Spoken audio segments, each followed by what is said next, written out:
Samajwadi party से विधायक अनिल प्रधान जी हमारे साथ मौजूद हैं, उनसे हम बात करेंगे। सर, राहुल गांधी का जो बयान आया है कि एटम बम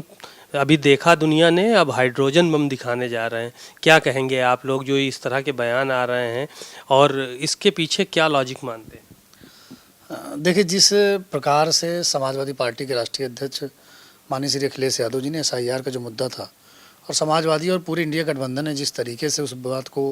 पूरे देश के लोगों तक पहुंचाने का काम किया, और जिस तरह से आपको याद होगा कि विगत वर्षों में समाजवादी पार्टी के द्वारा लगभग 18,000 हलफनामे भारतीय निर्वाचन आयोग को भेजे गए थे। उसमें केवल 14-15 शिकायतों पर केवल कार्रवाई हुई, और जिस प्रकार से उन पत्रों पर निर्वाचन आयोग द्वारा संबंधित अधिकारियों पर कार्रवाई नहीं की गई, उससे कहीं ना कहीं ये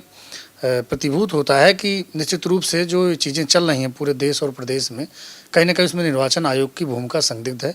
और जिस प्रकार से भारतीय राजनीति में इंडिया गठबंधन में जिस प्रकार से माननीय राष्ट्रीय अध्यक्ष श्री अखिलेश यादव जी की वजह से, इंडिया गठबंधन की वजह से जिस प्रकार से भारतीय जनता पार्टी के खिलाफ एक माहौल चल रहा है, निश्चित रूप से उससे भारतीय जनता पार्टी के लोग घबराए हुए हैं, और उसका आने वाले समय में परिणाम देश की जनता और बिहार की जनता दिखाने का काम करेगी। ओम प्रकाश राजभर कह रहे हैं कि दगे हुए कारतूस हैं आपके नेता। पलटू राम जी हैं, वो क्या बोलें, हाउस में क्या बोल जाएं, बाहर क्या बोल जाएं,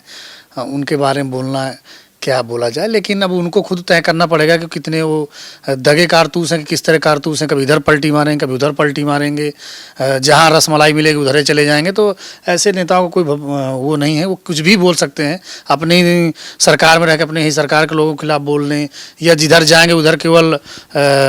ढिंढोरा पीटने का काम करेंगे, जहाँ रहेंगे वहीं केवल बांसुरी बजाने का काम करते हैं वो।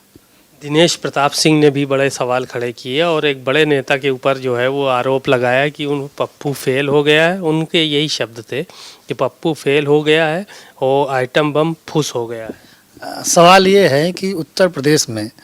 जिस तरह से इंडिया के अलायंस और विशेष रूप से समाजवादी पार्टी के कार्यकर्ताओं और नेताओं ने जिस तरह जनता के आशीर्वाद से 2024 के लोकसभा के चुनाव में जिस तरह से परिणाम देने का काम किया है, तो ये जो बीजेपी के नेता हैं जो पेंडुलम टाइप के इधर उधर ढड़ंगते रहते हैं, या वो चाहते हैं कि उनका भी नाम हो, अस्तित्व हो, लेकिन हम उनको बताना चाहेंगे कि पूरे उत्तर प्रदेश की जनता ने मन बना लिया है। पूरे उत्तर प्रदेश की जनता और कार्यकर्ताओं ने, समाजवादी पार्टी के लोगों ने मिलकर बना लिया कि 2027 में भारतीय जनता पार्टी को उत्तर प्रदेश से हटाने का काम करेंगे। और राहुल गांधी बड़े नेता हैं, उनके बारे में कोई ऐसी टीका टिप्पणी करे तो मुझे तो नहीं लगता कि उचित है।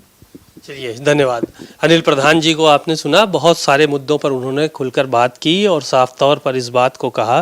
कि जब एसआईआर का मुद्दा कांग्रेस ने उठाया, उससे पहले समाजवादी पार्टी ने भी उठाया था और उसका जवाब आज तक निर्वाचन आयोग नहीं दे पाया। कैमरामैन एस के वर्मा के साथ सीमा नकवी, भारत समाचार, लखनऊ।